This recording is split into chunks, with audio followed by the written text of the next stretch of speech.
Hi everyone, welcome back to my channel. Thank you for tuning in.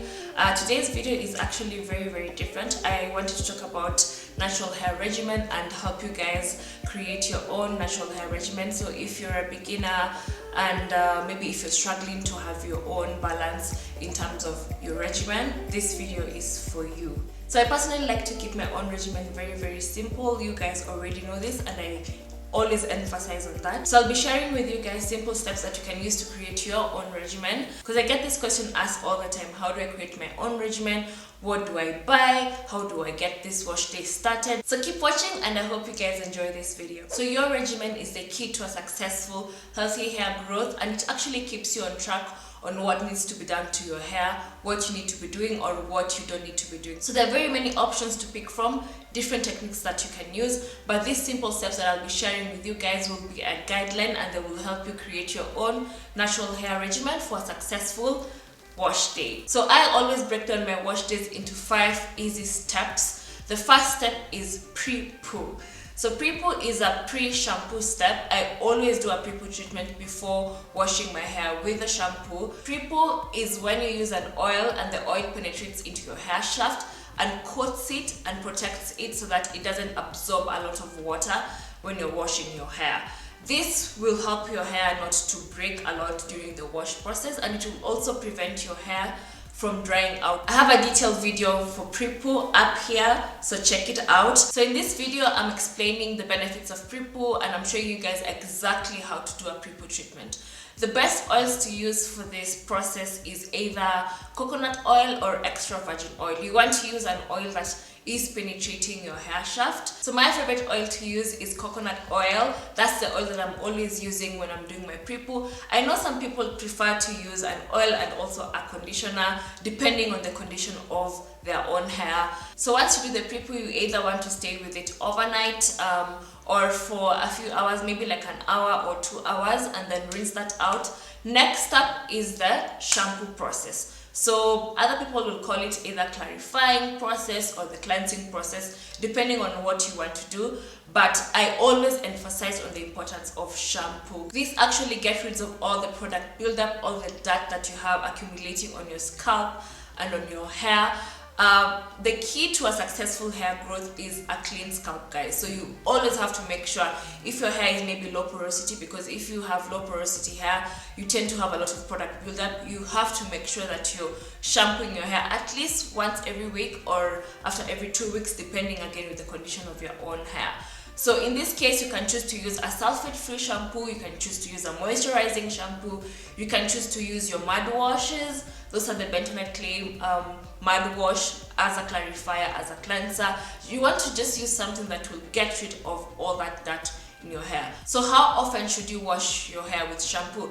This really depends on the condition of your hair. I personally wash my hair with a shampoo once every week or once in 2 weeks. This really depends on whether I styled my hair throughout the week. So if I didn't style my hair a lot or I didn't really manipulate my hair, I usually skip week 1 of washing with shampoo. So I wash after every 2 weeks using a shampoo. But then if you're like styling your hair with gels, so if you're always using maybe hair gels or hair puddings like every other day, then you want to wash your hair every week with a shampoo to get rid of the product buildup, because you just can't continue styling your hair again when your hair is dirty. You just can't keep applying layers and layers of product on top of each other, guys. No, you cannot do that.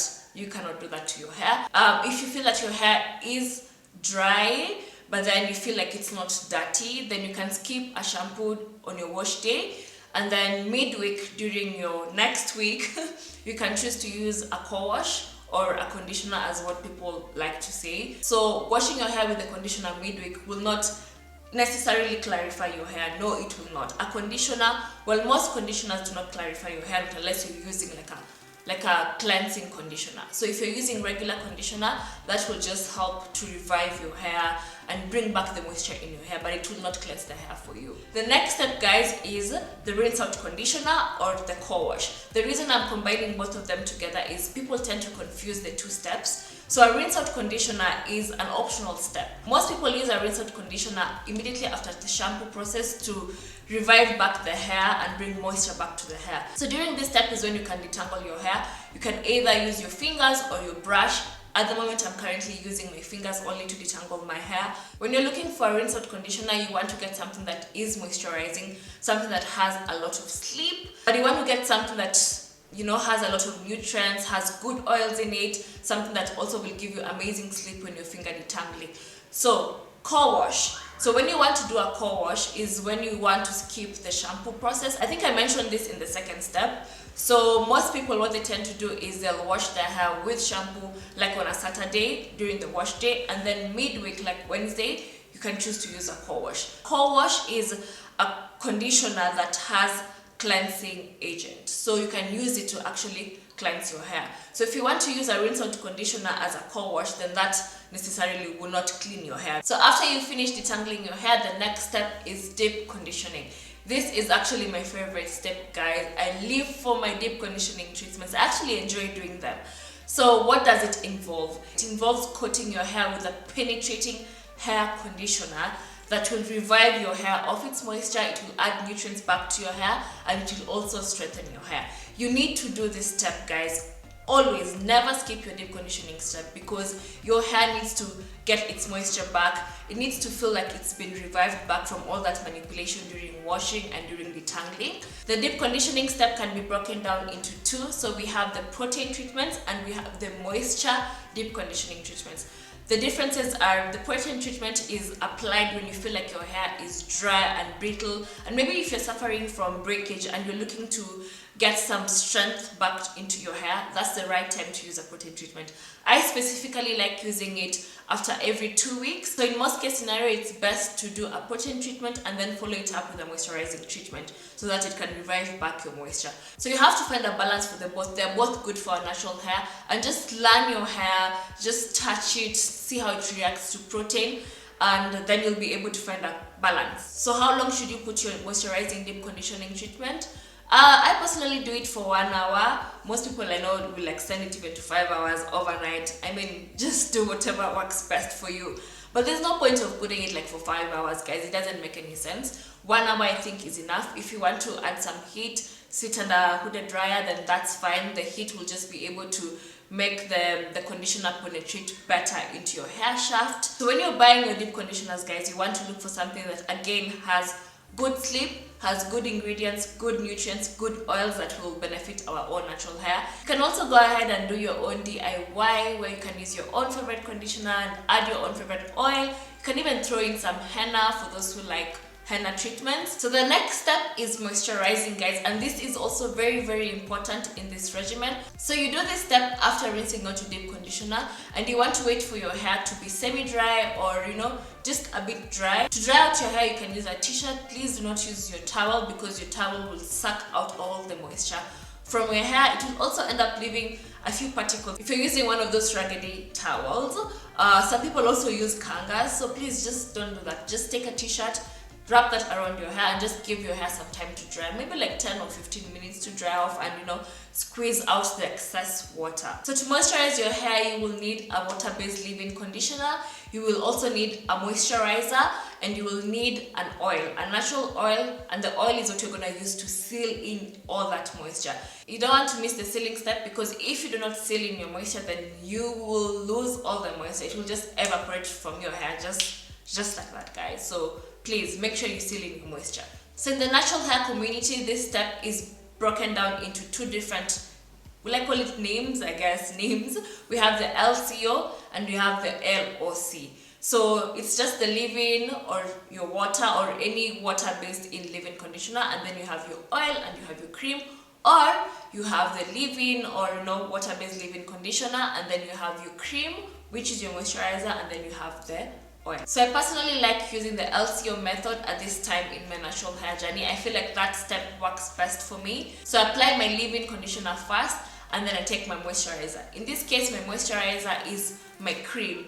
It can either be my Stella cream, or it can be my favorite hair butter, which is mostly just shea butter that has been mixed with other oils. And so the last step is to seal with an oil, and I like using a very light oil for sealing. So after you finish moisturizing, then you want to style your hair. Some people prefer adding stylers again to continue styling their hair, but in this case you don't need to add a styler. If you've already moisturized your hair, just go ahead and do your 2-strand twist, do your 3-strand twist, do your bantu knots, whatever it is that you're doing.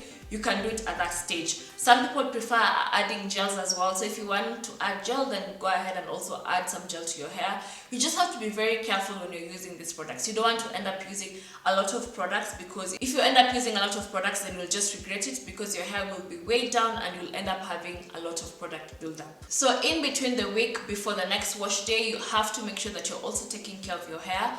Always go to bed with a satin bonnet. If you don't have a satin bonnet, you can use a satin pillowcase. So you also want to make sure that your hair stays moisturized throughout the week.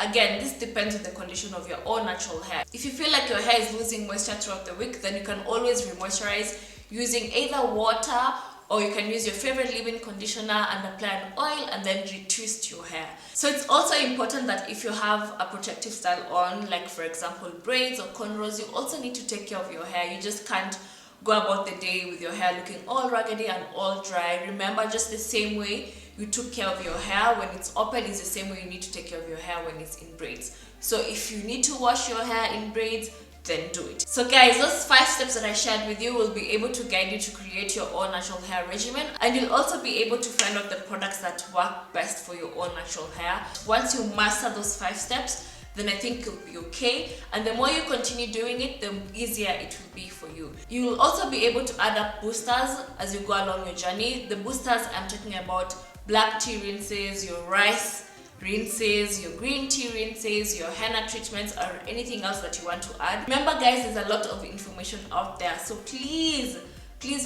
I'm really emphasizing on this. Please do your own research. Just, try and find out what works best for you. There are different techniques, there are different products all up in this market. So whatever might work best for my own natural hair regimen might not necessarily work for your own natural hair regimen. So you want to do a lot of trial and error. Again guys, you have to be patient with your own hair.